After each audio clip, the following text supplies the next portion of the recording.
Yo quiero arrancar con esta imagen. Quiero arrancar con una imagen que realmente cambia un poco esa referencia que se ha tenido siempre sobre Medellín. Y quiero que escuchen además este sonido.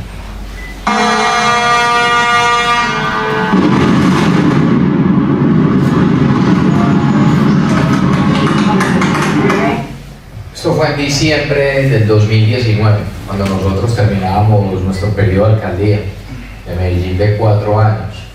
Este era el edificio Mónaco, el edificio de quien fuera una de las personas que más daño le hizo a Medellín, a Colombia y al mundo, de Pablo Escobar, una persona que hizo mucho daño y que lastimosamente, por eso es por lo que reconocían a Colombia y muchos también conocieron a Medellín, pero esa no es Medellín.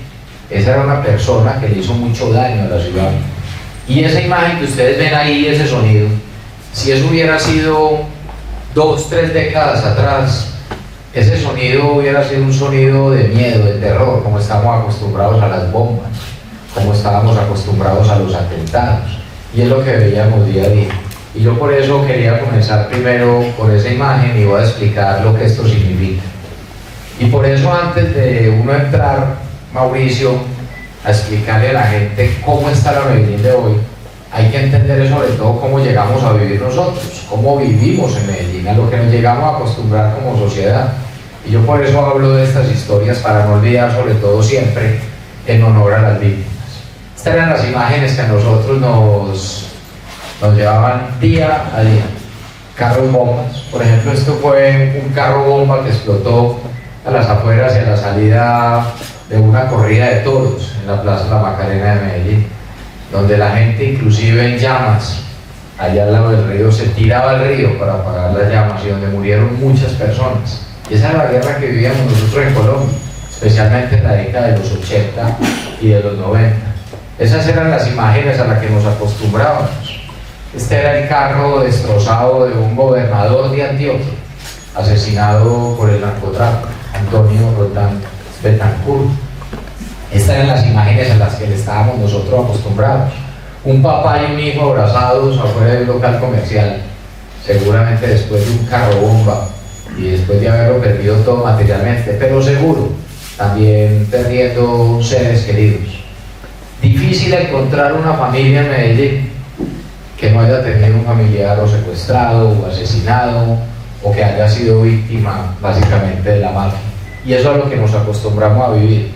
Y cómo las sociedades terminan realmente transformándose en negativo y en positivo dependiendo de cómo se hagan las alianzas. Y aquí hicieron las alianzas al revés. Lo peor del narcotráfico, lo peor de la ilegalidad representado en Pablo Escobar, con lo peor de la clase política, Alberto Santofimio. Y verán que se alió con Pablo Escobar para que asesinaran al candidato presidencial en su momento, Luis Carlos Galán, que iba a cambiar el futuro de Colombia. A eso llegamos a vivir nosotros. ¿Cómo llegamos a la brutalidad absurda, por lo que nos conoció muchas veces el mundo, inclusive donde a Pablo Escobar se le ocurrió derribar y poner una bomba en un avión que estaba volando básicamente hacia Cali? Y eso fue lo que llegamos a vivir. Y miren los símbolos, que son muy importantes. Estas son 2 monedas de 5 pesos y de 20 pesos de la época. ¿Y por qué las monedas? Porque yo recuerdo que cuando yo salía de mi casa, durante esa época violenta, tan dura, siendo joven, siempre que salía de la casa íbamos a salir, lo primero que nos preguntaban los papás a nosotros, a mis hermanas y a mí, eran: Fico, Cata y Juli, ¿llevan monedas? Y las monedas eran porque en esa época no había todavía telefonía celular, no habían teléfonos celulares, no habían estos aparatos, y teníamos que salir con monedas, porque en caso de que estallara una bomba o existiera un atentado, tendríamos que salir corriendo a buscar un teléfono público, a llamar a nuestras casas, que una vez más habíamos sobrevivido. Así nos acostumbramos a vivir en Medellín, y era el horror de lo que vivíamos en la ciudad.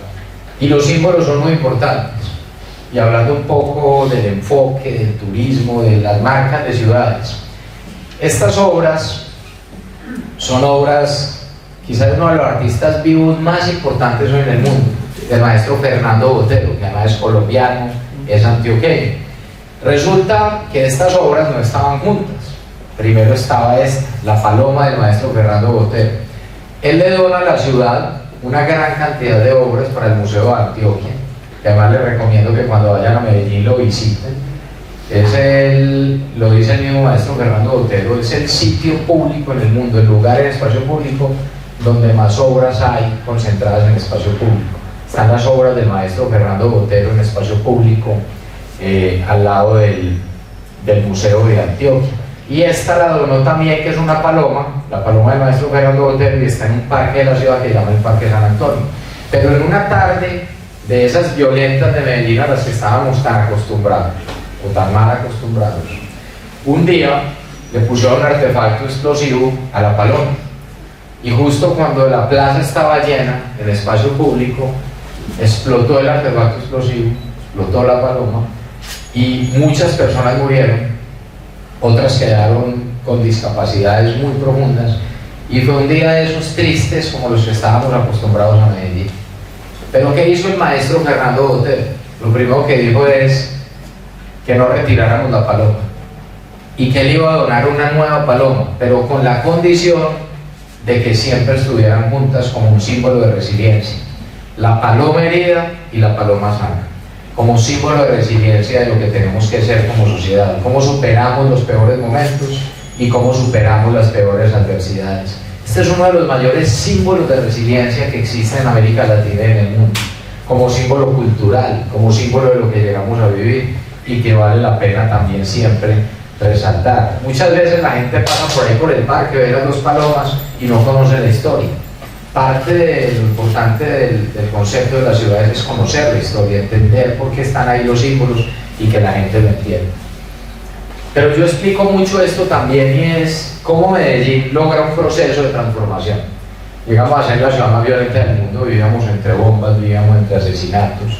La mafia fue lo peor que nos pudo haber pasado, y ahora vamos a hablar un poco de eso con lo que ha hecho Marcelo y ha dicho Mauricio, que de eso hemos venido hablando mucho.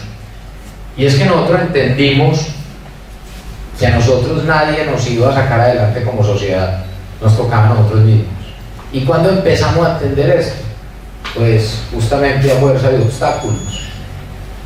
Resulta que en ese momento había un alcalde en Nueva York, imagínense, una de las figuras más importantes políticas del mundo y en Estados Unidos, un alcalde de Nueva York, y donde él creía que la solución contra la mafia, cuando en ese momento empezaba a entrar la droga de manera muy fuerte a Estados Unidos, y este señor, esta maravilla, se le ocurrió que lo mejor que podía ocurrir y que para acabar con la mafia y la droga era bombardear a Medellín.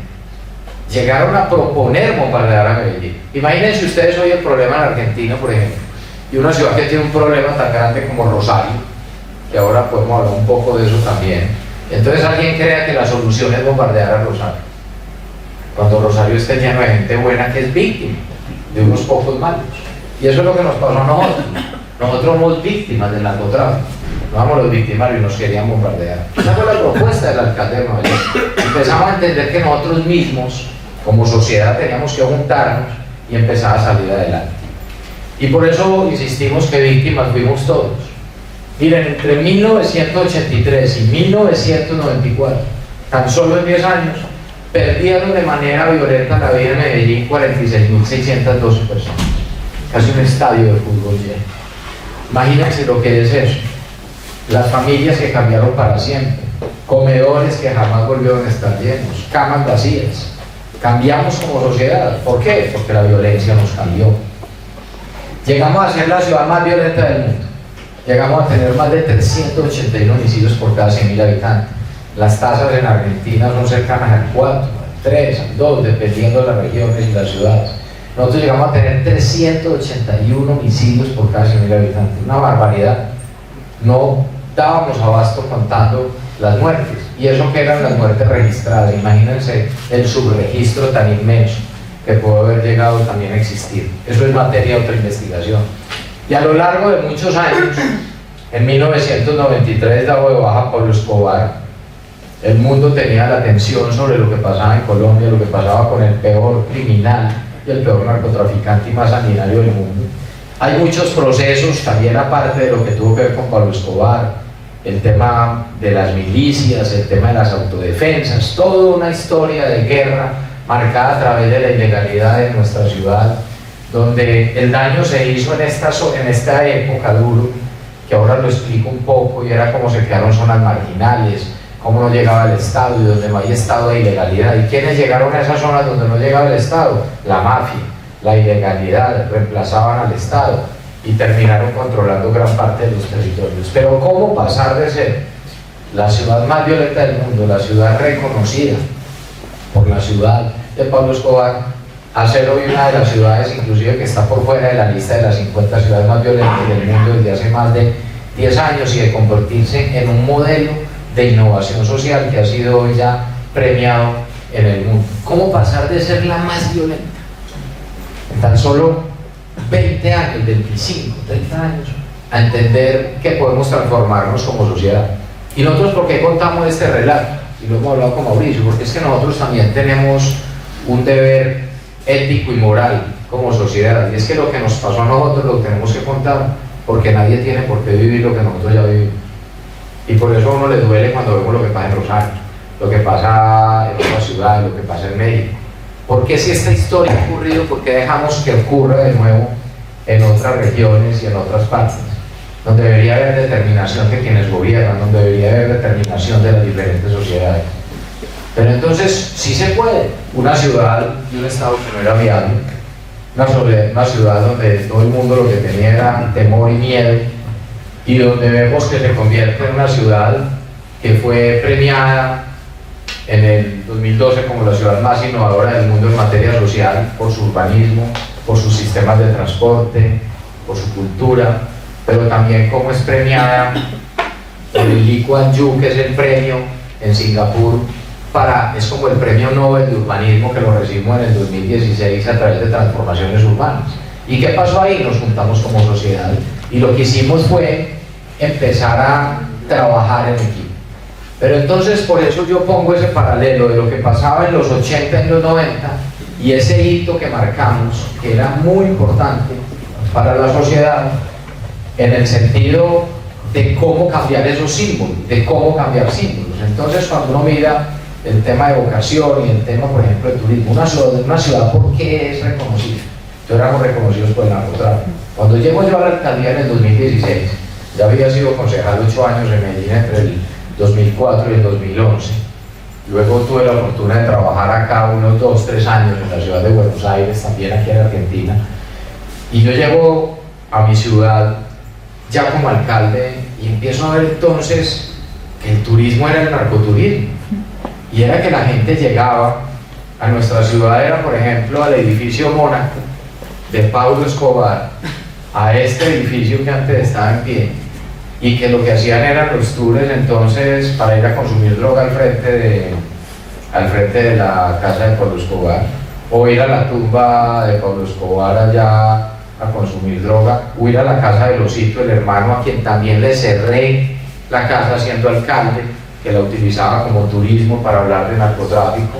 Pero aparte de esas, yo siendo alcalde, recuerdan también en estas series al famoso Popeye, que era el jefe de sicario de Pablo Escobar, y para males, como si no tuviéramos poco, sale de la cárcel Popeye y se creía una diva y un artista, un rockstar, iba por las calles de Medellín y trayendo extranjeros para el tema de posicionamiento y un tema de narcoturismo. Nos pusimos al frente de esto también, pero además por honor a las víctimas, porque la historia hay que contarla alrededor de las víctimas, no de los victimarios, que es la gran diferencia de lo que aquí ha ocurrido muchos años. Tomamos la decisión de demoler el edificio Mónaco, que era un símbolo de la violencia, del narcotráfico. Este es el edificio de Pablo Escobar, en el Poblado, en una zona de Medellín, en el Poblado, y ese edificio también fue, por ejemplo, atacado por sus rivales, por sus enemigos, donde también pusieron carros bombas, donde la gente estuvo acostumbrada al miedo. El edificio estaba abandonado, pero tomamos la decisión de demolerlo, no para borrar la historia, sino para volver sobre ella con mayor intensidad, pero contar la historia del derecho alrededor de las víctimas y no de los victimarios, de las víctimas. ¿Y qué hicimos ahí? Lo que era la propiedad del peor narcotraficante del mundo, lo transformamos en un espacio público que se llama el Parque Memorial de la Inflexión, donde hicimos un concurso internacional también de diseño, y ahí está Esto donde está este espacio, aquí era el edificio Mona, aquí, y lo convertimos en espacio público, lleno de símbolos. Aquí, por ejemplo, el muro, que ahí está iluminado y separa las urbanizaciones y los edificios vecinos, está construido ese muro, por ejemplo, con restos del edificio Mona, con los restos del edificio. Este es el mural de la inflexión, y aquí se ven unas lucecitas que a las 6 de la tarde siempre iluminan, y es lo siguiente. Estas son unas placas y tiene básicamente 46.612 perforaciones que representan las 46.212 vidas que se perdieron durante los 10 años más duros también de la violencia, y con toda una cronología de las víctimas y de los héroes que realmente dieron la lucha por todos nosotros. Es un espacio que se convirtió inclusive en lo que era, como se le dio la vuelta, un sitio que era narcoturismo, a como la gente puede ir a ver hoy turísticamente, un sitio justamente para hablar de memoria. Es uno de los símbolos hoy de memoria más importantes también que existe en el mundo frente a lo que nos ha llegado a ocurrir. Ahí está toda la cronología de cómo eran los atentados, las víctimas, y vale la pena ir. Esta, por ejemplo, era una frase de un magistrado asesinado por las mafias de Pablo Escobar, Hernando Vaquero, y decía: somos lo que dejamos a los demás. Vale la pena que algún día vaya. Pero yo quiero hablar un poco, que lo hemos hablado con Mauricio y con Marcelo, sobre los modelos de transformación. Esto no ocurre de la noche a la mañana, y lo primero que hay que insistir es que un gobierno es imposible que lo cambie todo. Necesitamos continuidad en los gobiernos, por lo menos en los procesos exitosos. Medellín lo que hizo en su momento fue entender que nos correspondía a nosotros salir adelante como sociedad, y ahí fue donde se juntaron universidad, empresa, Estado, las universidades públicas y privadas, los empresarios de la ciudad y el gobierno. Y por ejemplo se creó un mecanismo como el CUBE, que era el Comité Universidad, Empresa, Estado, y ahí se tomó una decisión que ese CUBE, por ejemplo, iba a orientar los destinos de la ciudad en educación, innovación, ciencia y tecnología, algunos temas puntuales para poder empezar a trabajar, pero se empezó a determinar cómo hacer la inversión en la ciudad. Este es un ejemplo ya más técnico. Este es un mapa de la ciudad, donde vemos las zonas más claras, es donde hay menor indicador de calidad de vida, o sea, donde hay más pobreza, donde están las zonas más oscuras, donde hay más riqueza. Entonces, ¿qué decisión se tomó en Medellín durante muchos años? Que los recursos se debían invertir donde se necesitaban y no necesariamente donde habíamos sacado los votos. O sea, cuando un alcalde ganaba, no, ¿sabes que saqué más votos en tal comuna? Entonces invierto los votos allá. No, los recursos se invierten donde se necesita. ¿Qué quiere decir eso? Que el mapa social es más importante que el mapa político.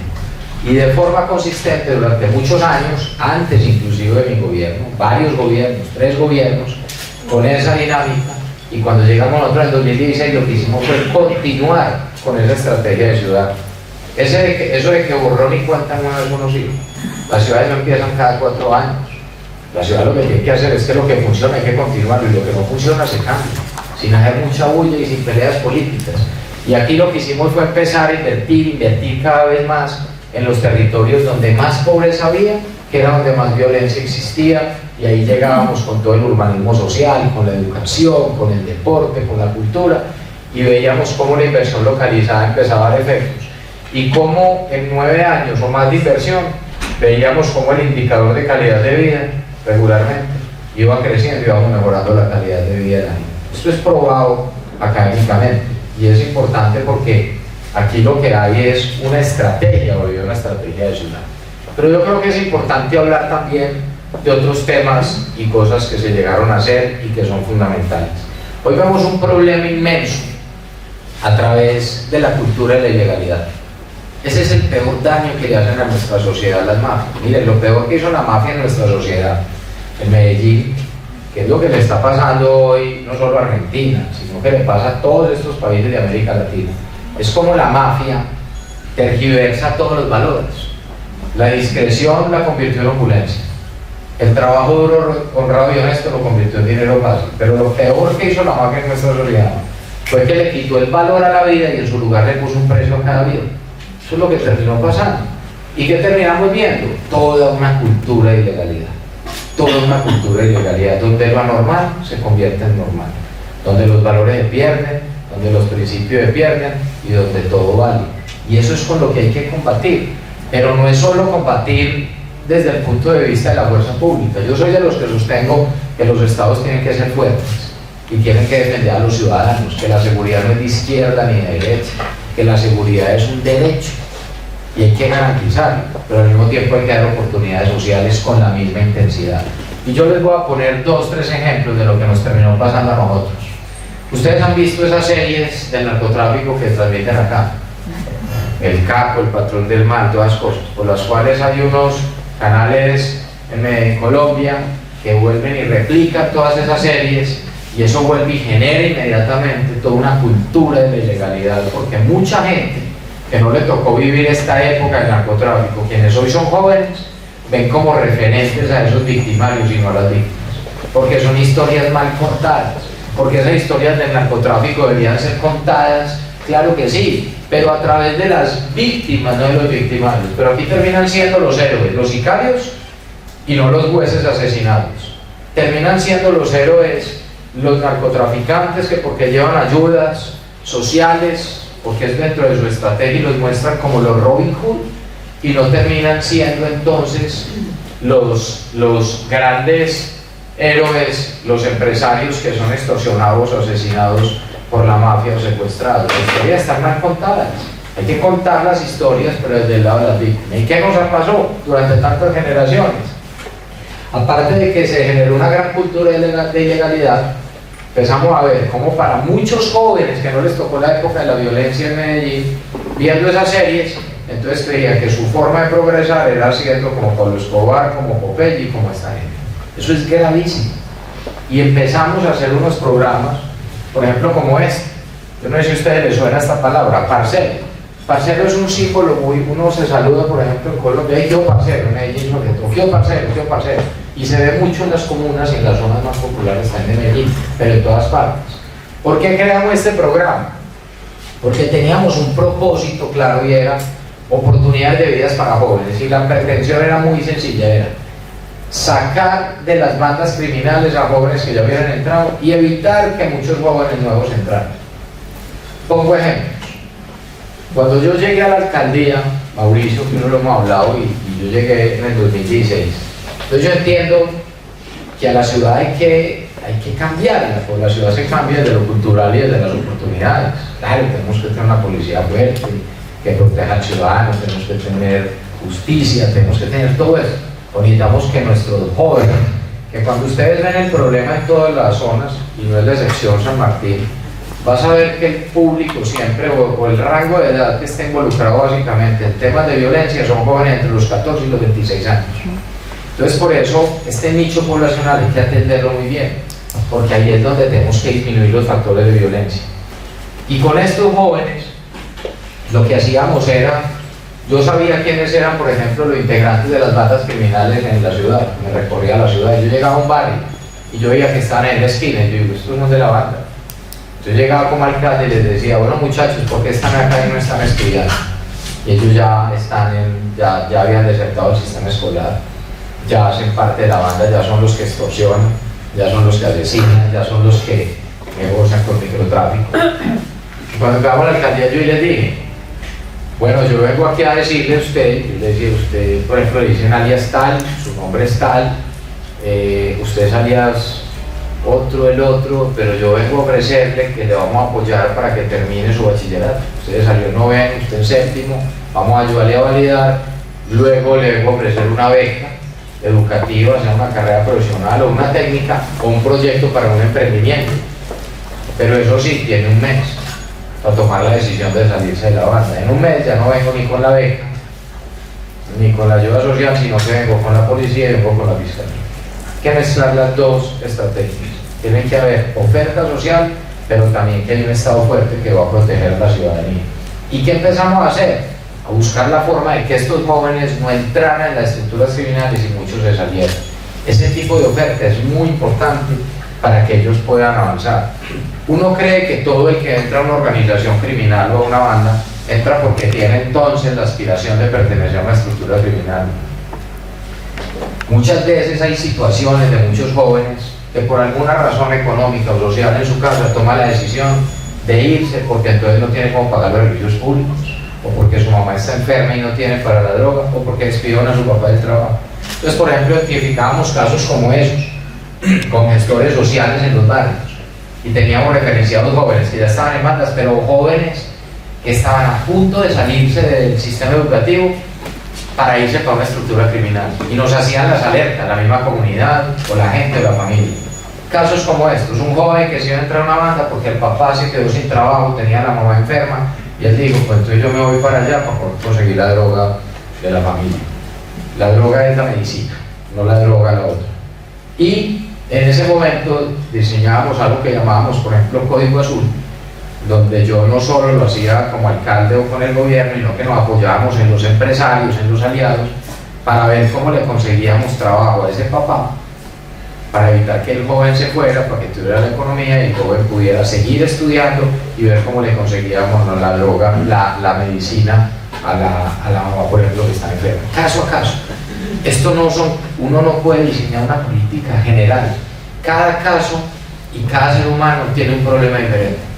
Y uno de los temas más importantes es cómo llegamos a cada familia, a cada caso, impactábamos y apoyándonos en diferentes sectores. Ese programa trajo buenos resultados, más de 1080 jóvenes, entre niños y jóvenes que iban a entrar a organizaciones criminales o que se iban a ir, y los pudimos atender. Lo otro que es fundamental, 2 o 3 experiencias para no cansarlos mucho con esto que nos pidieron que contáramos. Cuando uno mira la preocupación que os hablabas ahora, Mauricio, y es cómo la mafia se va tomando en nuestros barrios, cómo hay una ilegalidad y cómo hay unos sectores que se van yendo de lo normal. Y todos queremos conocer nuestra ciudad. Todos aquí, por ejemplo, queremos conocer San Martín, pero lo que ocurre en la San Martín no conocida es terrible. Es donde no llega el Estado, es donde la gente vive en condiciones donde se inundan, donde viven medio enfermedades, donde no tienen servicios públicos, y donde quienes llegan allá si no llega el Estado, llega la ilegalidad. Donde no hay Estado hay ilegalidad, y allá llegan. ¿Y qué termina pasando? Pues vemos que hay una cantidad de problemas que se van relacionando en cómo la criminalidad va aumentando de la mano, que aumenta la deserción escolar. Entonces, por ejemplo, yo tenía en mi oficina siempre 2 pantallas. Una pantalla con un indicador permanente día a día de criminalidad y de delitos, con las zonas y los puntos rojos, donde estaban extorsionando, donde había más homicidios, donde estaban atracando, barrio por barrio. Pero en otra pantalla, el indicador, de acuerdo a la escuela en cada barrio donde sucedía eso, se aumentaba o disminuía la deserción académica. Y veíamos que cuando aumentaba esa deserción académica, inmediatamente coincidía con los indicadores de violencia, donde aumentaba la extorsión, donde aumentaba el reclutamiento de jóvenes, de niños, y donde aumentaba, por ejemplo, el homicidio, extorsión y otros. Entonces, ¿qué hicimos? Una cosa es la lucha contra las organizaciones criminales, pero otra cosa son las luchas sociales. ¿Cómo evitamos que los niños se nos salgan de estudiar? Creamos un programa que se llamaba El Colegio Cuenta con Vos. Así como los profesores ponen tareas, nosotros le poníamos tareas a los rectores. Y yo decía a los rectores de instituciones educativas: usted me va a hacer una tareita. Todos los lunes en mi oficina, a primera hora, a las 6:30 de la mañana, tenía que estar un listado de parte de cada escuela de Medellín de quién no estaba yendo a estudiar, con nombre, con dirección, el grado, el nombre del papá, la mamá, donde vivía todo. Y lo que hacíamos era que yo le dedicaba 3 días a la semana, directamente todas las mañanas, medio día a la semana, y yo me iba con esas listas puerta a puerta a buscar a los niños y niñas y jóvenes que se habían salido del sistema escolar. Algo sencillo. Y íbamos, y yo llegaba, tocaba, abría la puerta al niño todavía en pijama, con lagañas, y veía al alcalde de la ciudad al frente. ¿Qué pasaba? Hablábamos con el niño, hablábamos con su familia, hacíamos que el niño volviera al sistema educativo y logramos recuperar más de 8.200 niños jóvenes al sistema escolar. Cuando a nosotros nos preguntan ¿cuál es el golpe más duro que le dimos a la criminalidad? Yo no digo que las 165 capturas de jefes de estructuras criminales ni las 3.000 capturas de integrantes de estructuras criminales. El golpe más duro que le dimos a la criminalidad es esto. invertir en los niños y en los jóvenes, haber logrado que 8.200 niños y jóvenes volvieran al sistema escolar. Es el golpe más duro que le podemos dar a la ilegalidad, y es el reto en las ciudades, pero hace parte del tema cultural, de cómo cambiar lo que muchas veces se convierte en anormal, la gente lo empieza a ver normal. Entonces para la gente en muchos barrios ya era normal que los niños se salieran de estudiar, era súper normal, era lo normal, porque entonces también lo hizo su papá o lo hizo su tío, entonces las generaciones van allá. Yo por ejemplo empecé a hacer algo porque yo le decía a la gente, yo no puedo, yo por ejemplo como alcalde quisiera estar todos los días tocando la puerta de este niño o del otro, visitarlo a todos, pero físicamente uno no alcanza. ¿Qué necesitamos? Que las comunidades se apropien de eso, que volvamos a que lo anormal sea normal y no normal. Entonces por ejemplo yo cogí un megáfono y una cosa de esas que suena duro, y yo me iba por un callejón siempre, y yo ya preguntaba, ¿quién no está estudiando? Y ya salía una señora en un balcón y decía, ve alcalde, en la casa hay 2 que no están estudiando, en esa hay 3, en esa hay 1. Empezamos a lograr que no sea solo una lucha de un alcalde o de un gobierno, sino que sea la lucha de una sociedad para que los niños estén bien y que no sea normal que se vayan. Y ya empezó un cuestionamiento entre el mismo barrio diciéndole a la señora, ¿usted por qué tiene a sus hijos sin estudiar? O sea, ya no era un tema de alcalde, ya era de la ciudad, y empezamos a lograr eso. Pero son los cambios culturales. Pero aparte de eso, Medellín fue logrando una transformación urbana. Lo físico es muy importante. Todo el tema de la inversión en el espacio público. No hay nada más democrático que el espacio público, es donde todos nos encontramos.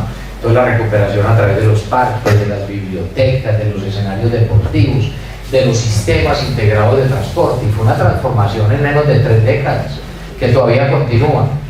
Y ojo que es que todavía tenemos problemas muy graves. No crean nunca que les dicen, el modelo Medellín es que Medellín resolvió todos los problemas. Nosotros tenemos problemas muy delicados. ¿Por qué? Por las brechas sociales, por la cultura de la ilegalidad, porque todavía tenemos presencia de estructuras criminales de la herencia del narcotráfico, porque esa cultura de ilegalidad permeó a la sociedad, porque esa cultura de ilegalidad es lo peor que nos puede pasar. Entonces uno dice, bueno, y las ciudades porque son reconocidas. Entonces uno podría decir, ustedes que saben más que yo de turismo seguramente y de muchos otros temas, entonces uno diría, bueno, a ver, entonces vemos una ciudad como Singapur, ciudad-estado como se transformó, entonces uno admira un Singapur, ¿cierto?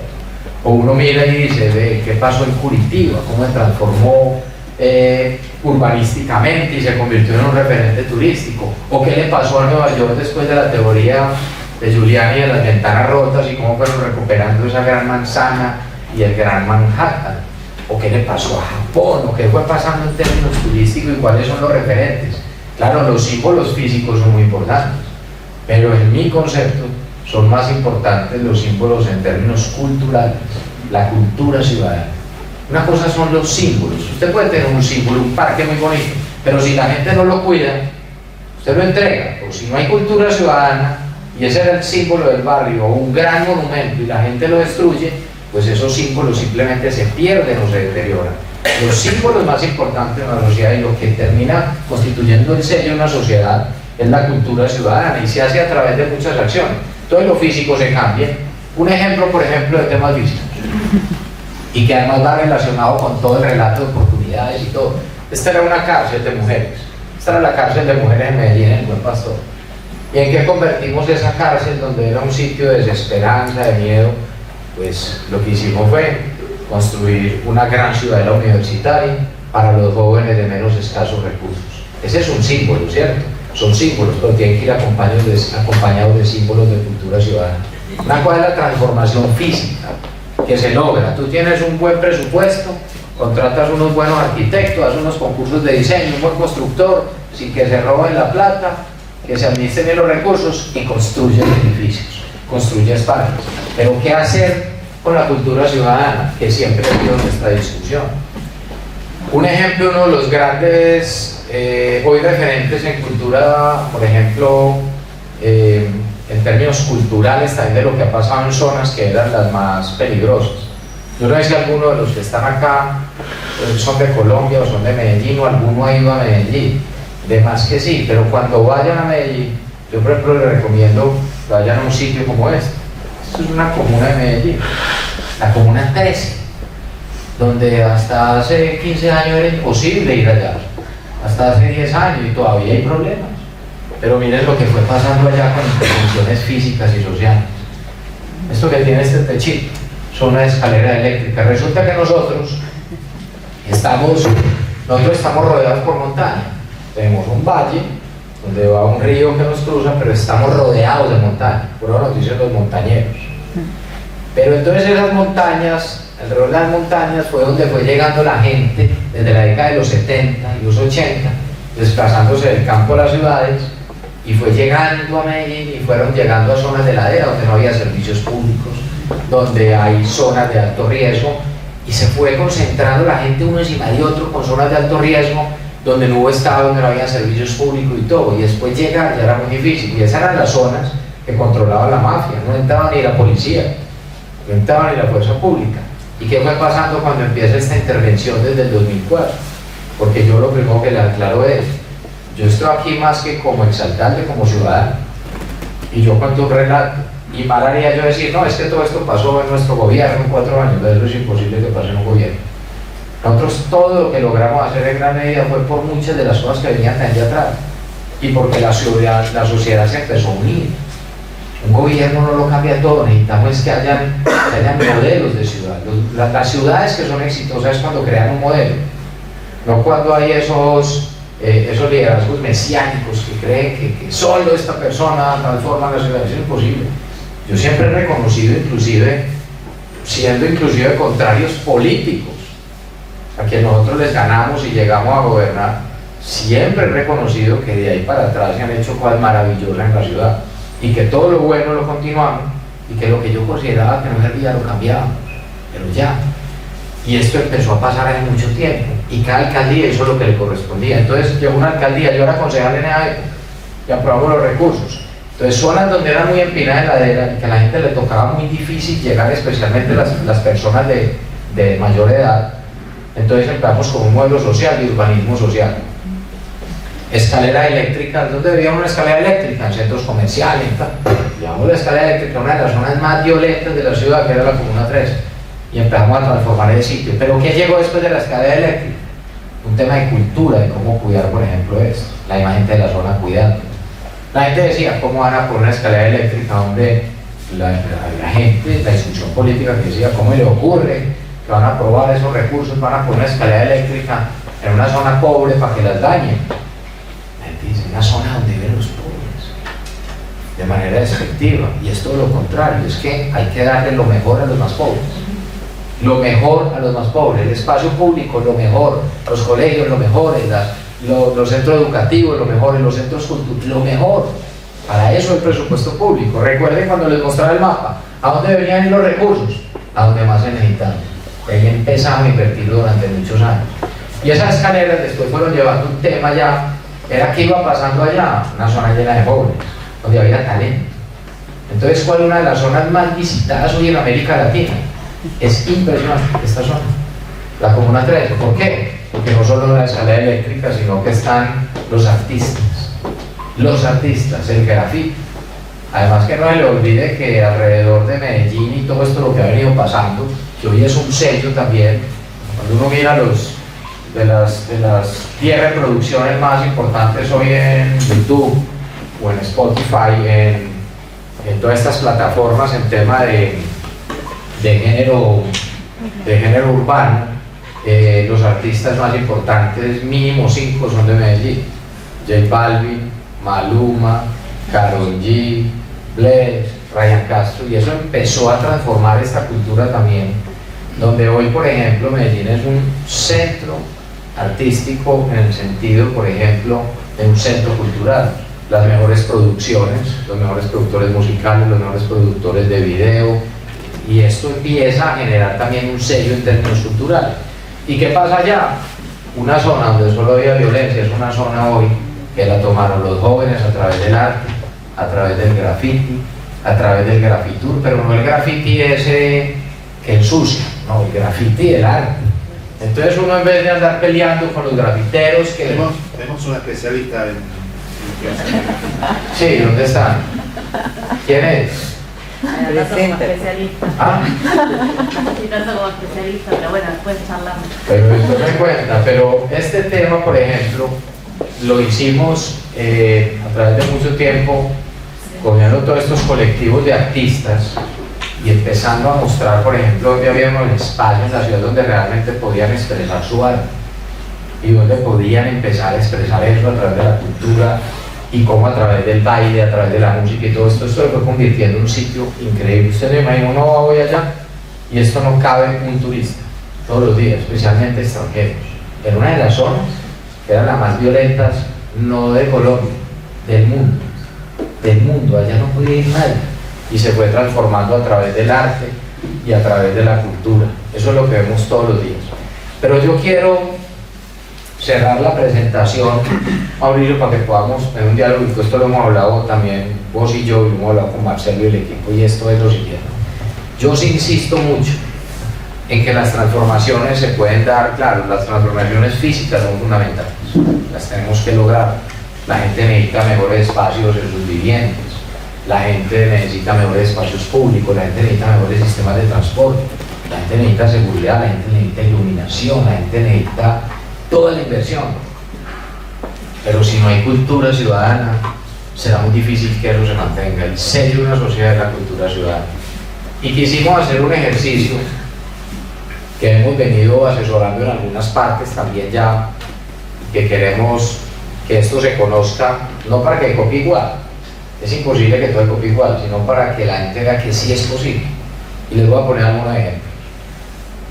A mí nunca se me olvida que una vez mi esposa Margarita me llegó con un cuento y me dijo: voy a empezar a trabajar en las familias más vulnerables de la ciudad, la disciplina positiva. Entonces ella me empezó a explicar la disciplina positiva, que eso además es un modelo hoy probado a nivel mundial para el tema de combatir el maltrato en los hogares, a los niños y a las niñas, donde creemos que el golpe es el que educa. Entonces, cómo empezar a dar herramientas de crianza para que a través de la comprensión y el diálogo se evite la violencia intrafamiliar. Entonces ella me habla de disciplina positiva. Entonces yo pensaba en lo siguiente, ¿cómo se manejan las ciudades por lo general?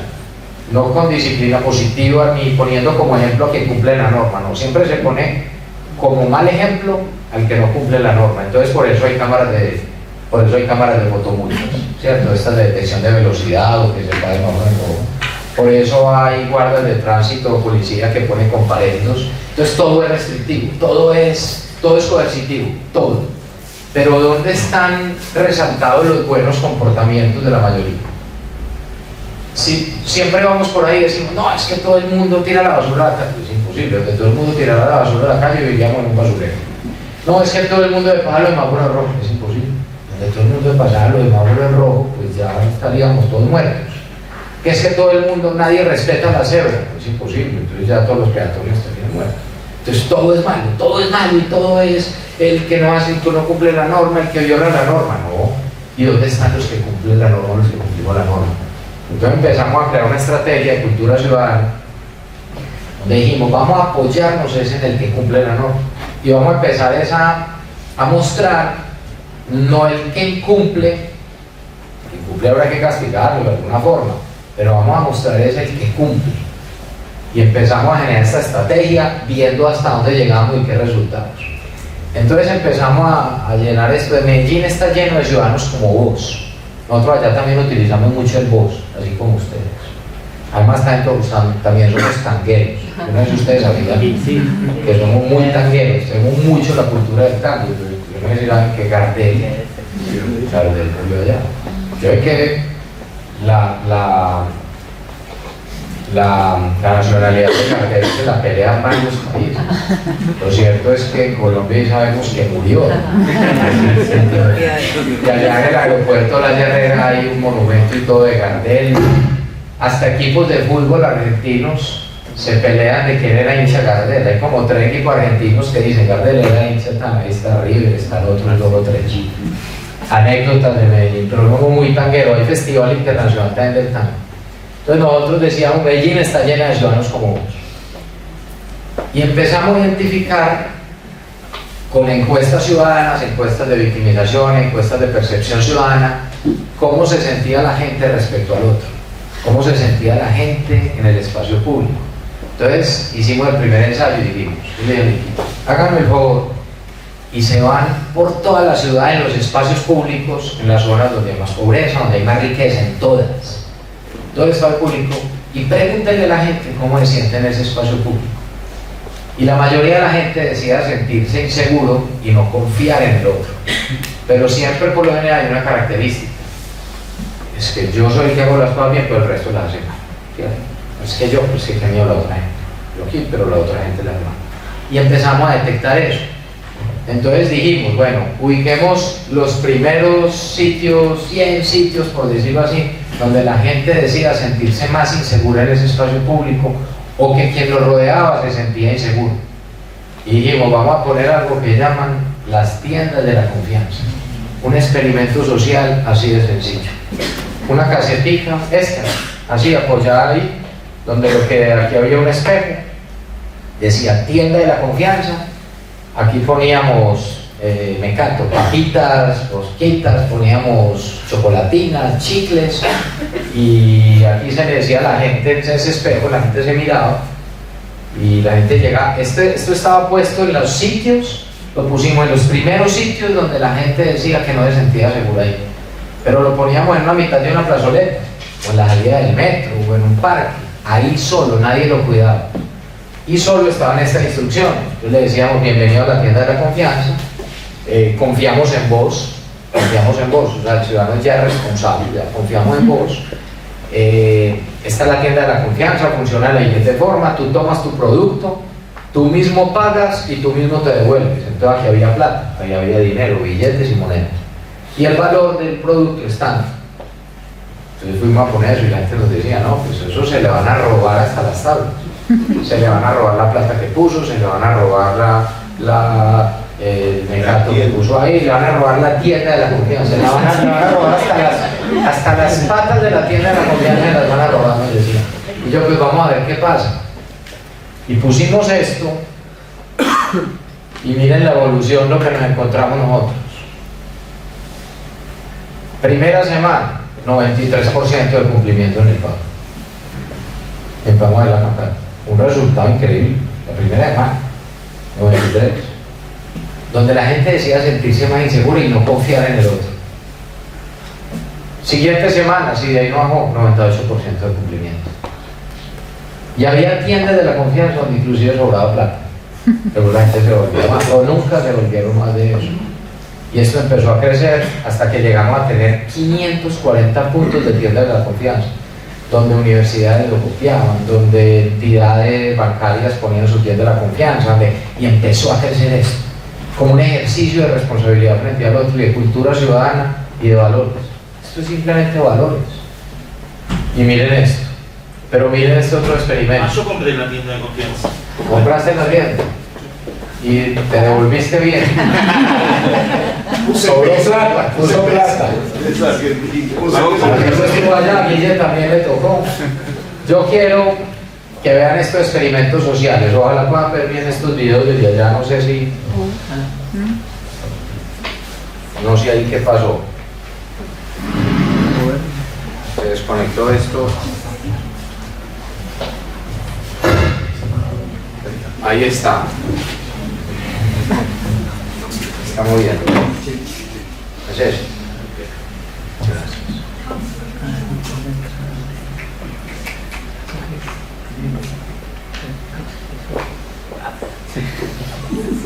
Ahí dio. Ahí lo metimos ya.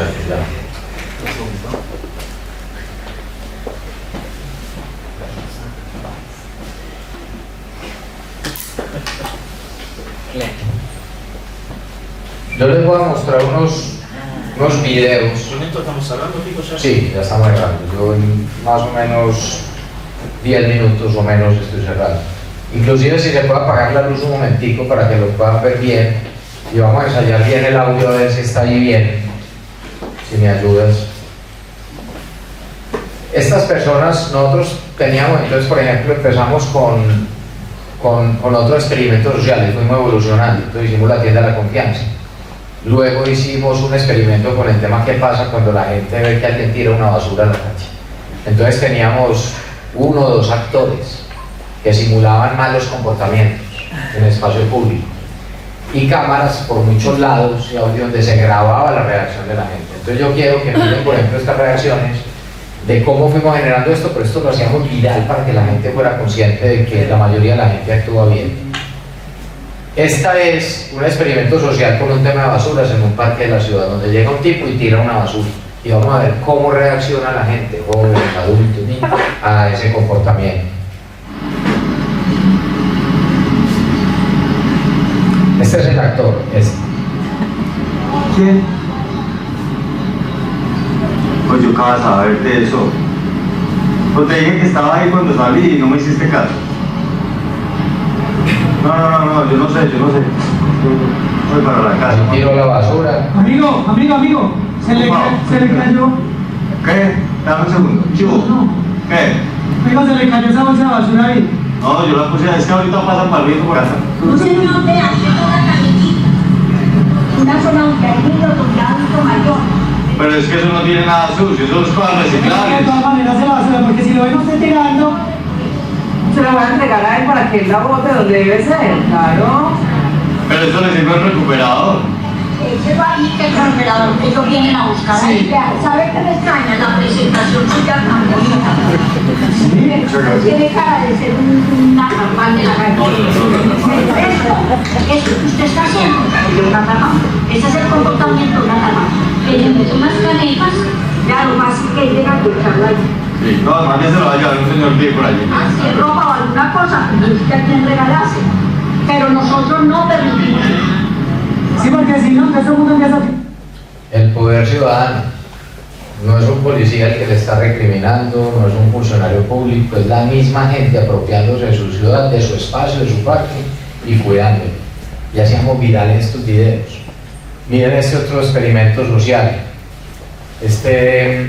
Ya les voy a Porque mostrar no me vas a hacer perder el tiempo con el jugo que venimos de... Ellos son actores y se hacen como si estuvieran parados, como si el carro tuviera una falla, a ver cómo reaccionaba la gente, Coge la derecha, coge la derecha. Esperando a que el taller hace. como apelando a la solidaridad de la gente.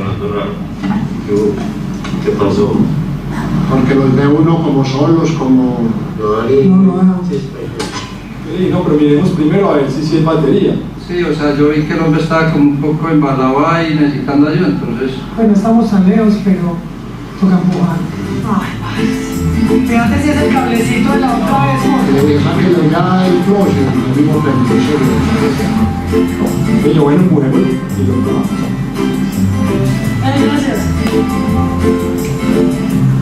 Siempre llegó gente a ayudar. Un ejercicio de solidaridad que construyó una mejor ciudad. Miren este es un actor que simula en un espacio público, además de estos que han sido parte de la transformación urbana de Medellín, de los grandes espacios públicos, donde está lleno de jóvenes, de señoras, de niños. Y este señor va con unas pelotas, muchas, y simula que las tiene que ir a entregar a un lado, pero que se le riegan, para ver cuál era la reacción de la gente que pasaba en ese momento. Un tema también de solidaridad y respeto con el otro. Verás que ya estoy acá en el parque de los deseos, entonces nos vemos. Hay 500 bolas. Ok, hágale pues que ya voy para allá. Ya cuente con eso que ya estoy acá. Bueno, pues muchas gracias. Chao.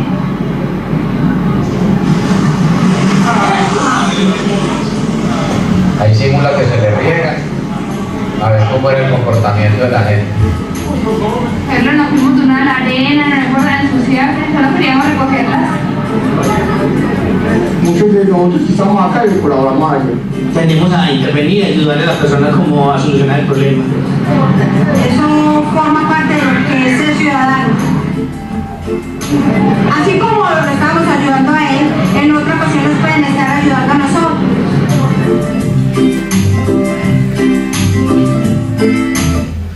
Acá se perdieron 15 chanchos, se lo comieron en la ruta. Eso es lo que hay que cambiar. El chancho que tiene pelota.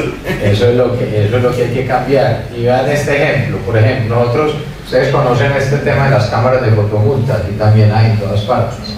Entonces, si todo el mundo violara la norma de tránsito sería invivible, pero ¿por qué no premiamos a los que cumplen la norma? Entonces, ¿qué hacíamos a veces con esto? Ahí está. Lo que hicimos fue coger el mismo formato como le llegaba a la gente su comparendo o su fotomulta, simularlo, y teníamos unas personas de la Secretaría de Cultura y de Movilidad permanentemente en esquinas de Medellín tomando fotos e imágenes, pero ya de comportamientos positivos. Por ejemplo, quien paraba en el semáforo, quien paraba en la cebra y le daba el paso al peatón, quien se parqueaba bien, quien no estorbaba. Y con la placa del carro, pues ubicábamos la dirección y le llegaba esto a la casa. Pero esto es igual a la fotomulta, hasta acá. Entonces la gente le llegaba esto y creía que era que lo habían multado. Y cuando leía, le decíamos, tienes una foto oculta, Medellín está llena de ciudadanos como vos, felicitaciones, tiene una foto oculta, y te encontramos contribuyendo a la movilidad segura. Y empezamos a replicar eso, y a la gente le llegaba, y esto ahí mismo se regaba en Twitter, en WhatsApp, y a una persona que le llegue esto, le aseguro que todos los días estaba pensando en cómo seguir comportando de bien. Entonces, en buenos hábitos, cómo regábamos lo bueno. Otro experimento rápido, les voy a mostrar 2 o 3 más y terminamos. Entonces, ¿qué íbamos diciendo? Vamos evolucionando. Entonces, por ejemplo, el bus de la confianza. Entonces pusimos en bus una ruta normal de la ciudad, donde la gente normalmente pagaba la entrada y donde se subían acá, se llamaba el bus de la confianza, que cubría una ruta de la ciudad, y el conductor les decía, bienvenidos, este es el bus de la confianza. Más adelante pueden pagar, no cobraba. Ya entraba la gente y veía esto. En el 2018, la tienda de la confianza estuvo por toda la ciudad. En el 2019, la confianza recorre Medellín, porque estamos seguros de que construimos confianza en cada acto cotidiano, en todo lo que hacemos a diario. Les damos la bienvenida al bus de la confianza. Un bus donde el conductor no está pendiente del pago del pasaje. Te subes, pagas en el espacio indicado, tomas tu de vuelta si es del caso y sigues tu viaje. El bus recorrió la ciudad demostrándonos que en cada calle, en cada barrio, en cada esquina, estamos llenos de ciudadanos dispuestos a confiar en el otro y a honrar la confianza depositada en ellos. 100% de cumplimiento en experimento social. Nadie se pasó por encima, la gente pagó y todo esto. 2 más, este es importante. A la orden del iPhone de Motorola. Simula, que es un tema que impacta mucho, y este lo hicimos articulado con el tema de seguridad, por el tema del hurto de celulares especialmente. Hurto de celulares, de teléfonos celulares, que es el problema que también tiene acá. Pero ¿por qué roban celulares? Porque la gente compra celulares robados, así de sencillo. Entonces, ¿cómo explicarle a la gente? Un experimento de que es que si usted hace parte de ese círculo, usted también va a robar su celular en algún momento. Entonces empezamos a vincularlo también acá, a ver la reacción también que entendíamos de la gente. Entonces hay un actor que simula vender unos celulares inicialmente que es muy barato hasta que dice son robados, pero queremos ver la reacción de la gente. A la orden del iPhone de Motorola. Tengo el iPhone 6, 5, 4 Motorola y ese que no sé. ¿Por qué tan barato? Hermano, la verdad es que me vendieron 20 celulares, todos muy baratos, entonces yo les puse precios baratos porque yo me dedico a venir rápido. Amigo, ¿son originales? Eso tan baratos porque robado. Sí, pero yo me lo robé. ¿Cómo así? ¿Son robados? Sí, pero yo nunca, no, pero están libres, usted los revisa, no están reportados ni nada. ¿Qué es? No va a comprar un teléfono que una persona le costó 2 millones de pesos y una persona se borraba. No, Pues yo no apoyaría eso tampoco. no lo compraría. No. ¿Sabe cuánto vale este celular? Si puede valer 4 o 5 y para mí en estos momentos, siento como usted que no vale nada. Prefiero usted que vale 100.000 pesos. Son ejemplos ya de cómo... Por ejemplo, cuando tú compras un celular robado, un repuesto robado, un libro robado, lo que sea, en nosotros está romper el círculo. Esta, por ejemplo, fuera de la feria del libro. Lo mismo con el tema de libros. El actor se hacía fuera de la feria del libro en Medellín. No lo voy a encontrar más adelante en la fiesta. Solo me quedan estos.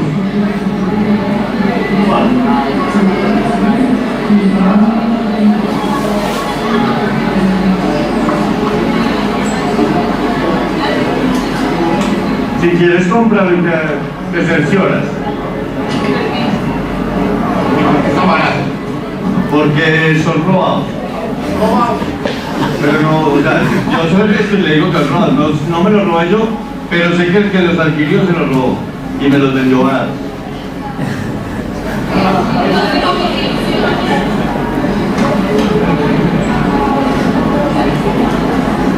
Estos libros, señoras y señores, no se venden. Lo que queremos hacer es romper los círculos, como el robo de celulares, de repuestos robados. Cualquier cosa que se roba y la venden y ustedes la compran, apoyan esa plata. Entonces el ejemplo ahí es que fuimos evolucionando ya con temas, ya más del día a día, con temas también de seguridad, empezar a generar también esa conciencia. Y yo por eso insisto tanto, y tengo muchos casos más, pero no vale la pena pues por el tiempo con ustedes, que me da pena, pero aquí lo importante es, las transformaciones físicas son importantes, pero son mucho más importantes las transformaciones culturales. Romper esos círculos de violencia, romper esos círculos de cultura y legalidad, la disciplina positiva. Y sí se puede, mire, si nosotros como sociedad que vivimos lo peor que ninguna otra sociedad ha vivido, hemos sido capaces de ir superando esa cultura de ilegalidad donde todavía nos falta mucho. Yo no me quiero ni quiero imaginar con sociedades que no han llegado a vivir ni esto y lo que vivimos nosotros.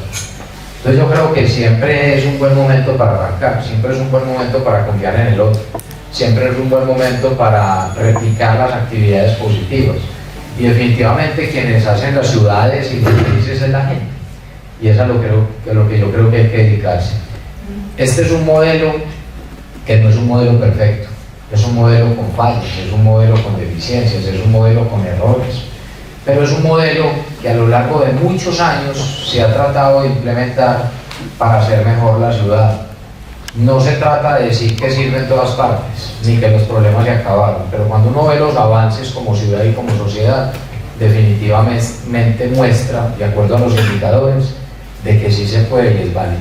Y como yo lo decía ahora, es parte también de nuestra alegría y nuestra felicidad poder compartir algo donde la gente creía que nunca íbamos a salir del hueco más profundo y vamos saliendo cada vez más y cada vez somos más reconocidos en el mundo, ya no como una ciudad de ilegalidad, sino como una ciudad, por ejemplo, que se abre el mundo a través del arte, de la cultura, de la ciencia, de la tecnología y de las oportunidades. Yo les agradezco de verdad mucho esta invitación, gracias a vos Mauricio, gracias a nuestro amigo Marcelo, a la universidad, al equipo, y que les vaya muy bien por acá en San Martín. Muchas gracias.